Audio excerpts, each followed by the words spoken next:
আপনারা জানেন যে যেই ঘটনাটাকে কেন্দ্র করে বাংলাদেশের বিভিন্ন সোশ্যাল মিডিয়া এবং জাতীয় আন্তর্জাতিক গণমাধ্যমে কিছু ঘটনার বিষয়ে আলোচনা তৈরি হয়েছে। তো পুলিশের কাজ হচ্ছে মামলা তদন্ত করা এবং তদন্ত করে এটা আদালতে পেশ করা। তো যেহেতু ঘটনাটি জাতীয় আন্তর্জাতিকভাবে এক ধরনের আলোচনার মধ্যে এসছে, সেই হিসাবে আমাদের মনে হয়েছে আমরা এটা প্রাথমিক তদন্তের একটা পর্যায়ে ইনিশিয়াল পর্যায়ে কিছু কথা আপনাদের মাধ্যমে জানানোর প্রয়োজন বিধায় আমরা এটা আসছি। মামলাটি এখনও তদন্তাধীন, মামলা এখনও পুরোপুরি ক্লোজ করা যায়নি। এই ঘটনায় কেন্দ্র করে প্রথমে একটা কমিটি গঠন করে দেওয়া হয়। মাননীয় কমিশনার ইনচার্জ যিনি আছেন এখন স্যার আমাদের মধ্যে, ইনি একটা কমিটি গঠন করে, সেখানে আমাকে আহ্বায়ক করা হয় এই মামলা তদন্তের ক্ষেত্রে। DC crime south, ADC crime south right now সে অ্যাবসেন্ট একটু, আর এসি ক্রাইম তাকে সদস্য করা হয়, 4 সদস্য বিশিষ্ট।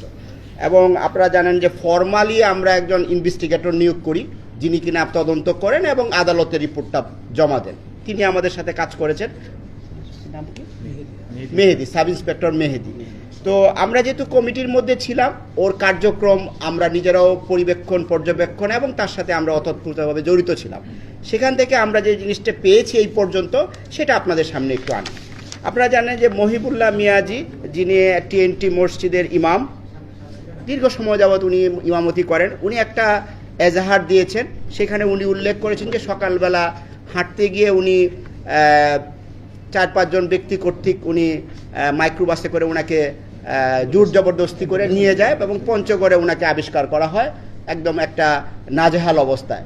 সেখানে উনি চেইন এবং তালাবদ্ধ অবস্থায় ছিলেন, যেটা একটা স্বাভাবিক অবস্থা না। পরবর্তীতে পুলিশ এবং আশেপাশের লোকজনের সহায়তায় উনি রেস্কিউ হন এবং উনি আমাদের কাছে এসে রিপোর্টও করেন।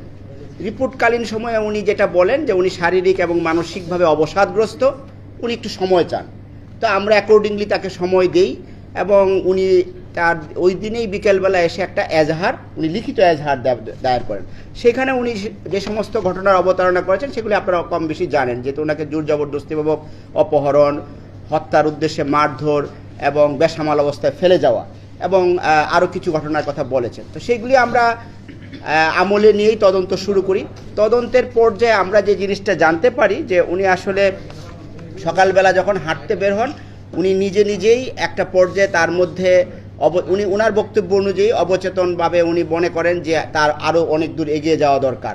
তো এরকমভাবে করতে করতে উনি জয়দেবপুর চৌরাস্তায় আসেন এক পর্যায়ে, সিএনজি কোনো সময় অটো, এখান থেকে বাস যুগে উনি ইসে যান আপনার কি বলে সুবানবাগ হয়ে গাবতলী থেকে উনি শ্যামলী পরিবহনের একটা টিকিট ক্রয় করেন।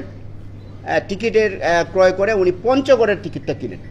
তো পঞ্চগড়ের টিকিট কিনতে গিয়ে উনি বগুড়ার পেন্টাগন হোটেল, যেটা কিনা শেরপুর থানা সম্ভবত, না যদি ভুল না করি কোথাও, তো ওইখানে যে যাত্রা বিরতি করে সেইখানে উনি নেমে উনি অজু নামাজ করেন মাগরিবের টাইমে। তো এরপরে উনি পঞ্চগড়ে চলে যান। এরপরে ওখান থেকে উনি নিজেই হাঁটতে ওখানে যে পড়ে যান বা অবসাদগ্রস্ত হয়ে পড়েন এবং নিজে এই ধরনের এই অবস্থায় তাকে আবিষ্কার করেন। তো এইটা আমরা তথ্য প্রযুক্তির সহায়তা এবং সিসিটিভি ফুটেজ এবং একই সাথে যেই শ্যামলী পরিবহন, যেই বাসে উনি গিয়েছেন সেই মূলী পরিবহন কর্তৃপক্ষ এবং তার সাথে যে সমস্ত যাত্রীরা গমনাগমন করেছেন তাদের সাথে কথা বলে সিসিটিভি ফুটেজ বিশ্লেষণ করে এবং একই সাথে আপনারা জানেন যে এখন তথ্য প্রযুক্তির বদৌলতে অনেক কিছু চিহ্নিত করা যায়, এই সমস্ত কিছুর বিশ্লেষণ করে ওনার সামনে ওনাকে আমরা ডাকি। উনি যেহেতু ভিকটিম এবং বাদী, এখনও ওনাকে আমরা ডেকে এই জিনিসগুলি ওনার সামনে আমরা পেশ করি। উনি প্রথম দিকে কিছুটা জড়সড় থাকলেও পরবর্তীতে উনি বিষয়গুলি কবুল করেন যে হ্যাঁ আমি এইভাবে গিয়েছি, যেই বর্ণনাটুকু আপনাদেরকে আমি দিয়েছি এটা ওনার মুখ থেকেই কিন্তু পাওয়া। আর আমরা হচ্ছে যে প্রযুক্তির মাধ্যমে আমরা বলতে চেয়েছি যে আপনি যে বলছেন এজাহারে যে বক্তব্য যে আপনাকে নিয়ে গিয়েছে সেটার সত্যতা আমরা পাচ্ছি না। এই মোটামুটি এখন পর্যন্ত তদন্ত।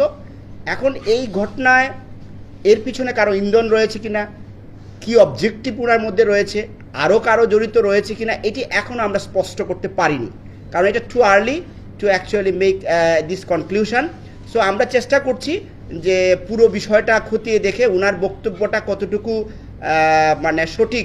উনি বারবারই একটা কথা বলছিলেন যে উনি শারীরিক অক্ষমতাকে দায়ী করেন, যে আমার শারীরিক কিছু সমস্যার কারণে, মানসিক কিছু সমস্যার কারণে আমি এই ঘটনাটা করেছি। কিন্তু স্টিল আমরা মনে করি জিনিসটা অবসকিউর, এখানে কারো ইন্ধন আছে কি নাই এটা আমাদের কাছে স্পষ্ট না। এই বিষয়গুলি পরবর্তীতে আপনাদেরকে স্পষ্ট করা হবে এবং যে সমস্ত প্রচলিত আইনে যেই প্রসিকিউশন প্রয়োজন আমরা এই অনুযায়ী তার বিরুদ্ধে অথবা আরও যদি কেউ যদি এটার মধ্যে থাকে ব্যবস্থা নেওয়া হবে।